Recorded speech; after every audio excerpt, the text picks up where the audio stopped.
Senate Democrats have criticized the anticipated GOP police reform plan as mere cosmetic fixes, even before seeing the final legislation, in a sign that bipartisan legislation to end police brutality may be an uphill climb. While not fully dismissing GOP legislation that's slated to be released Wednesday by Senator Tim Scott, RSC, Democrats have expressed deep skepticism that the Republican plan won't be comprehensive and aggressive enough to meet the crisis at hand in the wake of George Floyd's death. Sen. Tom Cotton introduces bill to give cash rewards to good cops. The moment does not call for cherry-picking one or two things to do, it calls for bold, broad change, whole-scale reform, not piecemeal reform, Senate Minority Leader Chuck Schumer, DNY, said last week. I know the inclination of some of my Senate colleagues would be to cherry-pick a few small improvements and say the job is done. It will not be. Democrats back the Justice and Policing Act that's introduced in the House and spearheaded by Sens. Cory Booker, DNY, and Kamala Harris, D. Calif. That legislation would lower the bar for police officers to face criminal prosecution by allowing charges not just in cases where alleged misconduct was intentional, but also in cases of reckless misconduct. It would also ban chokeholds, create a national database of cops who committed misconduct, boost police training and reform qualified immunity that can protect cops from lawsuits from victims of police brutality. Justice in Policing ACT, what's in the Democratic police reform bill? The Senate GOP proposal, by contrast, is not expected to end qualified immunity for police. This Republican proposal is heavy on gestures and light on meaningful reforms that will root out the systemic injustices that are baked into our justice system and policing practices, Booker told Politico.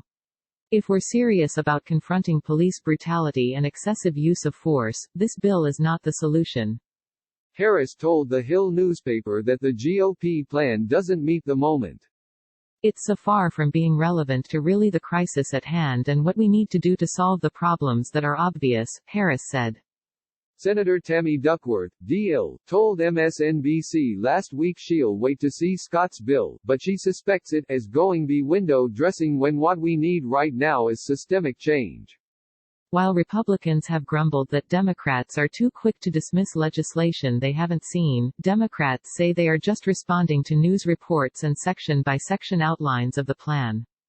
Democrats say the reporting out so far shows the GOP plan will not be as comprehensive as the Democrats' proposal and would exclude two provisions that are the cornerstones to their plan, banning chokeholds and reforming qualified immunity, which can help shield abusive cops from victim lawsuits. I don't think they're going to propose anything that comes anywhere near enough to what we need to do. We need systemic change, Duckworth told Politico. If they propose systemic change, then I'm fully supportive of it. But I wouldn't be surprised if it's more cosmetic. Senator Brian Schatz, D. Hawaii, worried that the GOP police reform bill could be whittled down to a blue ribbon commission. House Democrats are planning to vote the Justice in Policing Act out of committee Wednesday, which could set up a full House floor later this month. Senate Republicans, led by Scott, will introduce their police legislation Wednesday and are eyeing a possible vote before the 4th of July. Trump signs police reform executive order in Rose Garden ceremony. The plan will not include the removal of qualified immunity for police officers, which could expose police officers to more civil lawsuits.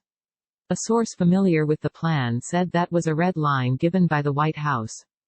While not outlawing chokeholds outright, Scott's plan will effectively ban them, a source familiar with the plan added.